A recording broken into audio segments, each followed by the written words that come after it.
JANZZ.technology, the podcast.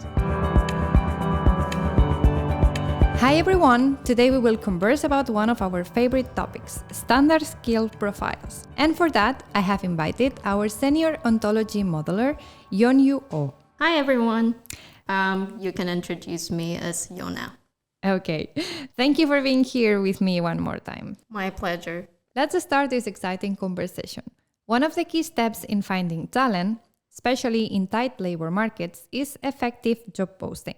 And one of the most important aspects of good job postings is determining the skills required for the job. This can be quite time-consuming. So, with the rise of AI in HR tech, many recruiters and hiring managers want to know if these powerful technologies can help this process. Say, by generating one-size-fits-all skill profiles for a given position. Yona, is this possible? Well, there are certainly HR tech vendors out there who would want you to believe that, but I'm not so sure. Why is that? Let's take an example. I recently tested an online job optimizer that suggested waste management as a skill for a refuse collector. According to the vendor's own definition, waste management goes way beyond what's typically required for a frontline refuse collector.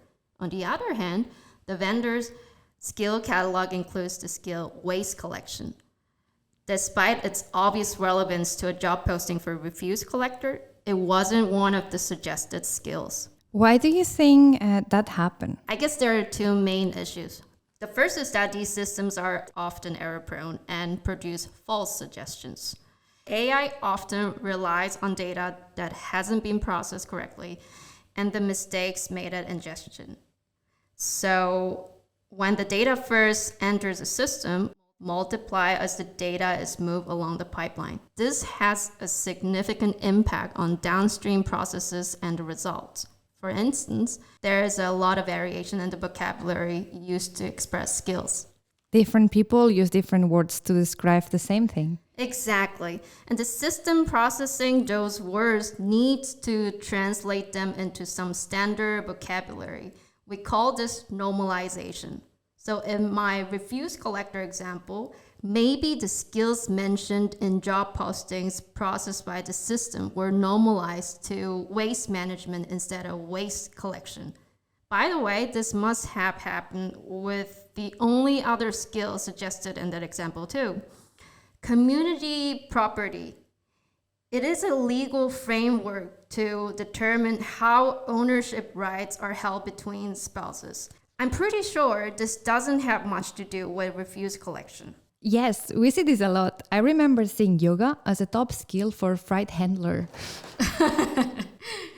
Well, it's a good way to relieve stress and wind down after a hard day's work. Maybe it's a new health and safety requirement. But yes, it probably has more to do with faulty data processing and poorly performing semantic technologies. That's the technologies that, in a sense, translate the many linguistic variation into a common vocabulary by focusing on the meaning of words, phrases, or sentences, and then use that focus to process the data more accurately. Yes, given the diversity in skills vocabulary, it makes sense that these technologies are super important when you're dealing with the skills. What about this new trend of using AI to write for us? ChatGPT, for instance. Could that be used to standardize the vocabulary in resumes or job postings? I'm 100% sure that a tremendous amount of resumes and job descriptions are generated by ChatGPT already. In fact, we have recently started noticing the impacts of text generators like ChatGPT on resumes and job descriptions that we have parsed and annotated. Some enthusiasts are sure that these types of AI services can advance matching by increasing the accuracy of skill sets, but I doubt so. Why is that? What they define and provide as so-called skills, it's just too generic. This is the second issue with AI-based job posting optimization I hinted at earlier. Any AI-based system uses statistics to produce results. For job postings, the general logic is that popular skills are relevant to all open positions with a given job title. So this system is fed with lots of data, typically from existing online job postings. AI is then used to generate a list of skills most commonly associated with the job title you give it. AI-based text generators like ChatGPT may rely on job descriptions found on popular websites to produce a list of skills. But no matter the source, these AI-generated lists are generic. They typically include either too many or too few skills relevant to your specific open position. They also can prioritize the skills for you because focus and priorities shift depending on the individual position. So you still need to go through all the suggestions and work out which ones are relevant for your job posting. Right. And work out if there are other relevant skills that the system hasn't suggested. When it comes to niche jobs or country and culture specific needs, these systems can't help either. There simply isn't enough training data to produce meaningful statistics about commonly required skills. But most importantly, these systems are built in faulty logic. How so? They're all built on the premise that standard skill profile exists. So the pertinent question is, do these standard skill profiles exist? Is there enough common ground in job posting across the globe for any given profession to define such a skill set? Or even in individual countries? And? JANZZ has analyzed millions of job postings over the years to investigate this. In fact, we have a white paper on this topic. Maybe we can post a link in the show notes of this episode. Sure, we can do that. So tell me more. What did you find out? So to illustrate our findings, we explored skill profiles for carpenters and nurses based on several hundred job postings from the US, the UK, and German-speaking countries. We call them DACH, Germany, Austria, and Switzerland. Our evaluation showed a vast amount of variation in skills required for individual position, even in strongly regulated professions, such as a nurse. Can you give me an example? For instance, in cross-national comparison, we noticed that in countries with strong tradition of standardized training, much more emphasis is placed on vocational training than on work experience as a requirement in job posting. We also found varied emphasis on soft skills. So in German-speaking countries, 90% of job postings for carpenters explicitly list soft skills. And in the UK, it's less than 50%. And what kind of soft skills are required? That's very interesting too. In the US, the top 3 demanded soft skills were physical fitness, flexibility and overtime, and teamwork. By contrast, the top 3 soft skills in DACH countries were teamwork, working without supervision, and reliability.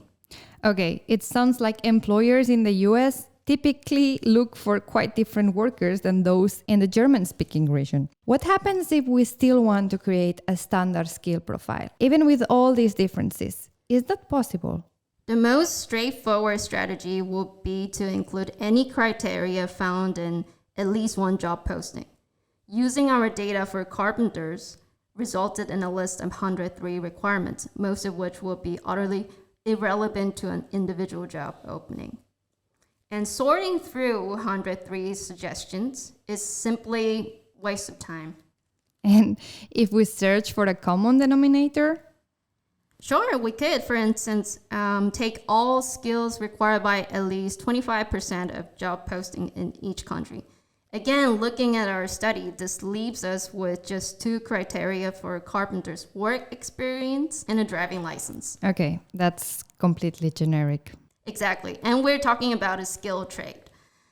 In Switzerland, for instance, a completed apprenticeship is a must in most job postings for carpenters. In the US, 70% of job postings do not require a driving license. So this profile would result in many unsuitable candidates in one country and many missed opportunities in another. What happens if we focus on just one country?